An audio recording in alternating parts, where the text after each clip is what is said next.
Hello അസ്സാം വലൈക്കും. എല്ലാവരും സേഫ് ആൻഡ് സുഖമായിട്ടിരിക്കുന്നു വിശ്വസിക്കുന്നു. ഇന്നത്തെ എൻ്റെ റെസിപ്പി ഒരു സിമ്പിൾ റെസിപ്പിയാണ്. എല്ലാവർക്കും പെട്ടെന്ന് ഉണ്ടാക്കാൻ പറ്റിയ ഒരു റെസിപ്പിയാണ്.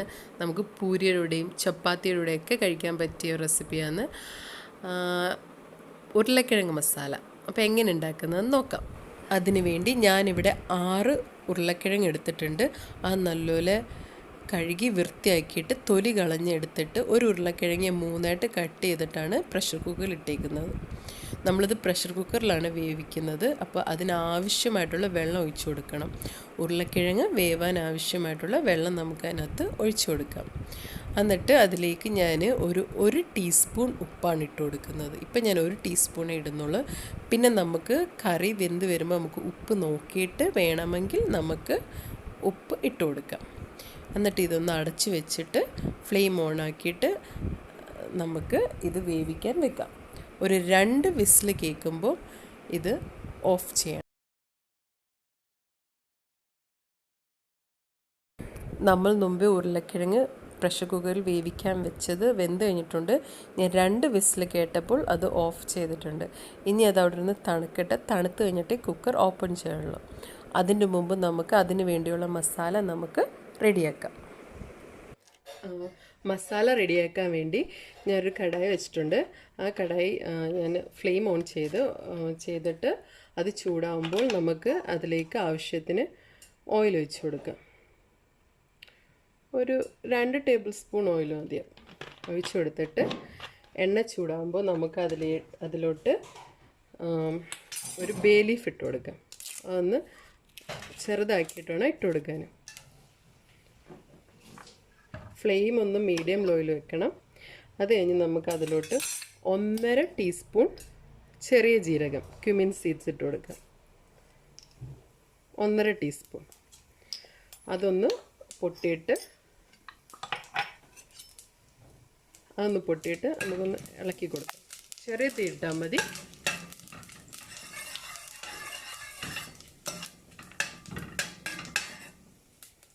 അതിലോട്ട് നമുക്ക് 1 ടീസ്പൂൺ ഇഞ്ചി ചെറുതായി അരിഞ്ഞത് നമുക്കിട്ട് കൊടുക്കാം. പിന്നെ 1 ടീസ്പൂൺ വെളുത്തുള്ളി ചെറുതായി അരിഞ്ഞത് നമുക്ക് അതിനകത്തോട്ട് ഇട്ട് കൊടുക്കാം. അതിൻ്റെ ജസ്റ്റ് 1 മിനിറ്റ് ഒന്ന് വഴറ്റുക. അതിൻ്റെ പച്ചമണം മാറും. പച്ചമണം മാറുമ്പോഴത്തേന് നമുക്കതിലേക്ക് ഒരു 3 പച്ചമുളക് 2ആയിട്ട് കീറിയത്, പിന്നെ 2 സവാള ചെറുതായിട്ട് അരിഞ്ഞത്. ഇത് ചെറിയ 2 സവാളയോ വലിയ സവാളയാണെങ്കിൽ ഒരെണ്ണത്തിൻ്റെ ആവശ്യമുള്ളൂ. എന്നിട്ട് സവാളയുടെ കളറ് മാറുമ്പോഴത്തേന് അതൊരു ട്രാൻസ്ലൂസൻ്റ് ആവുന്നിടം വരെ നമുക്കിത് വഴറ്റണം. നമ്മൾ ആദ്യം ആവശ്യത്തിന് എണ്ണ ഒഴിച്ച് അതിലേക്ക് ഒരു ബേ ലീഫ് നമ്മളിട്ട് കൊടുത്ത്, പിന്നെ നമ്മൾ 1.5 ടീസ്പൂൺ ചെറിയ ജീരകം ഇട്ട് കൊടുത്ത്, അതിനകത്തോട്ട് നമ്മൾ 3 പച്ചമുളക് കീറിയതും പിന്നെ 2 ചെറിയ സവാള ചെറുതായിട്ട് അരിഞ്ഞതും, വലുതാണെങ്കിൽ 1 സവാള ചെറുതായിട്ട് അരിഞ്ഞത് മതി. അതിൻ്റെ കളർ നമ്മൾ കുറച്ച് നേരത്തെ നമ്മൾ ഉപ്പ് ഉരുളക്കിഴങ്ങിൽ 1 ടീസ്പൂൺ ഇട്ട് കൊടുത്തേ, എന്നാലും ഒരു 1/2 ടീസ്പൂൺ ഉപ്പ് നമുക്ക് ഇപ്പോൾ ഇട്ട് കൊടുക്കാം.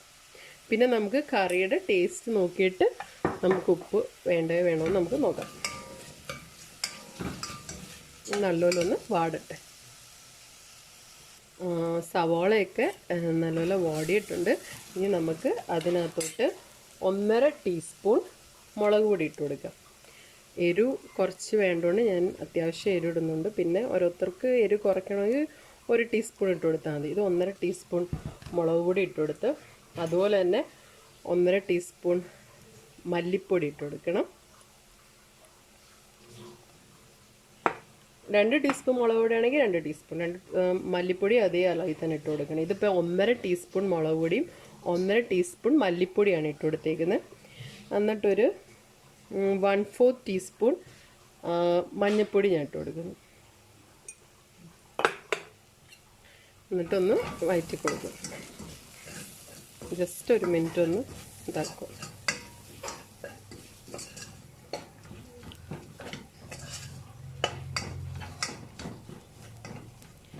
പച്ചമണം മാറിയിട്ടുണ്ട്.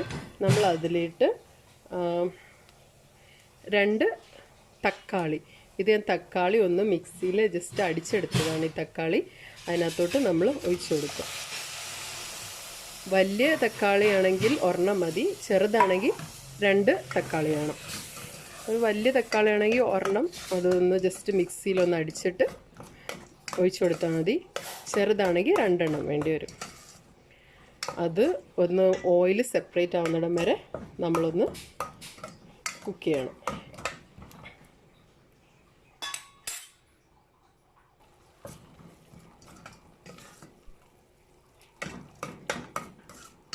ഇത് തക്കാളി ഇട്ട് കഴിഞ്ഞിട്ട് ഇതിൻ്റെ ഓയിലൊന്ന് സെപ്പറേറ്റ് ആവുന്നിടം വരെ നമുക്ക് കുക്ക് ചെയ്ത് കൊടുക്കണം. ഇത് പെട്ടെന്ന് ഉണ്ടാക്കാൻ പറ്റിയൊരു കറിയാണ്. കിഴങ്ങ് ജസ്റ്റ് വേവുന്ന താമസമേ ഉള്ളൂ, ബാക്കിയൊക്കെ പെട്ടെന്ന്. ഇപ്പോൾ തക്കാളിയൊക്കെ നല്ലപോലെ വഴണ്ടിട്ടുണ്ട്, ഒന്ന് ഓയിൽ സെപ്പറേറ്റ് ആയിട്ടുണ്ട്. ഇതിലേക്ക് നമുക്കൊരു 1/2 ടീസ്പൂൺ ഉലുവയില ഇട്ട് കൊടുക്കാം. നമുക്ക്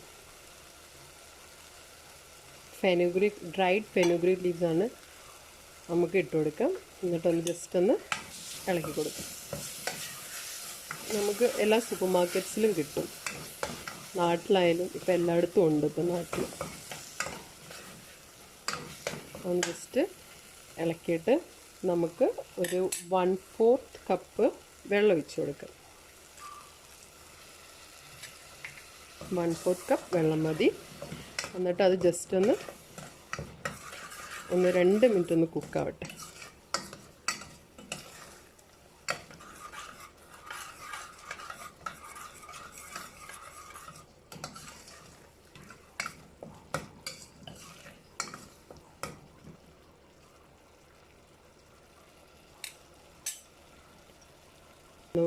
തിളച്ച് അന്ന് കുക്കായിട്ടുണ്ട്. എന്നിട്ട് നമുക്കിപ്പോൾ വേവിച്ച് വെച്ച പൊട്ടാറ്റോ നമുക്ക് ഉരുളക്കിഴങ്ങ് അതിനകത്തോട്ട് ഇട്ട് കൊടുക്കാം.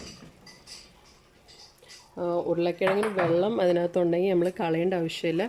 ഇതിൻ്റെ കൂടെ നമുക്ക് ആ വെള്ളവും കൂടെ നമുക്ക് ചേർത്ത് കൊടുക്കാം. ഞാൻ വേവിച്ചെടുത്തപ്പോൾ ഇത്രയും വെള്ളം ഉണ്ടായിരുന്നു, ഒരു 1/2 കപ്പ് വെള്ളം ഉണ്ടായിരുന്നു. അതും കൂടെ നമുക്ക് അതിലേക്ക് ചേർത്ത് കൊടുക്കാം. എന്നിട്ട് ജസ്റ്റ് ഒന്ന് ഇളക്കി കൊടുക്കാം.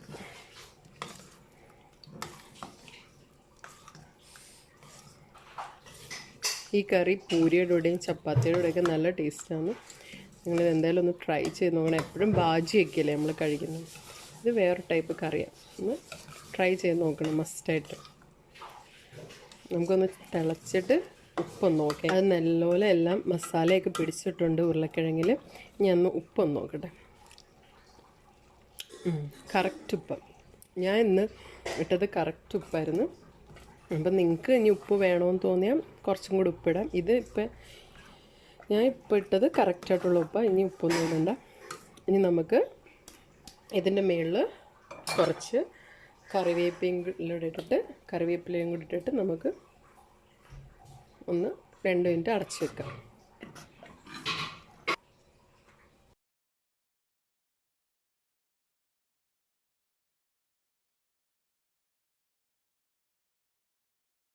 രണ്ട് മിനിറ്റ് കഴിഞ്ഞിട്ട് നമുക്കിത് ചൂടോടെ സെർവ് ചെയ്യാം.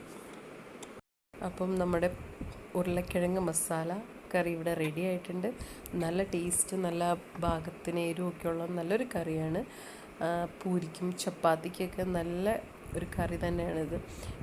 വളരെ പെട്ടെന്ന് ഉണ്ടാക്കാനും പറ്റും. ജസ്റ്റ് ഉരുളക്കിഴങ്ങൊന്ന് വേവുന്ന താമസമുള്ളൂ, ബാക്കിയൊക്കെ പെട്ടെന്ന് നമുക്ക് ഉണ്ടാക്കിയെടുക്കാൻ പറ്റും. അപ്പോൾ എല്ലാവരും ഇത് ട്രൈ ചെയ്ത് നോക്കണം. എനിക്ക് ഫീഡ്ബാക്ക് അറിയിക്കണം. പിന്നെ എൻ്റെ പേജ് ലൈക്ക് ചെയ്യാനും പിന്നെ ഷെയർ ചെയ്യാനും പിന്നെ ഇതുവരെ സബ്സ്ക്രൈബ് ചെയ്യാത്തവർ സബ്സ്ക്രൈബ് ചെയ്യാനും മറക്കരുത്. അപ്പോൾ താങ്ക് യു.